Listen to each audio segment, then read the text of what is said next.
sou o Ninico da Chutebox. Hoje nós vamos fazer uma videoaula, a saída da guilhotina, que é um golpe realmente que define lutas em campeonato.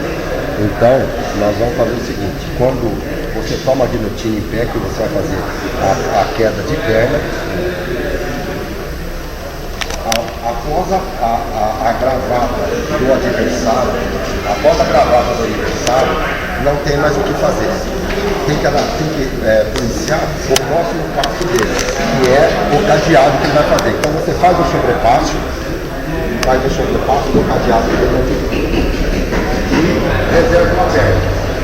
Caiu em cima, aí fica de pé, põe o peso do ombro em cima do externo dele, passa o braço para dentro e cai de guarda passada.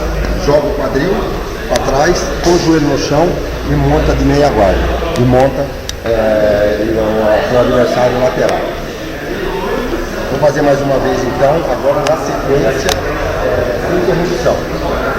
Derrubou, levantou o corpo, saiu, jogou, tira o joelho, cai montado pelo adversário na lateral.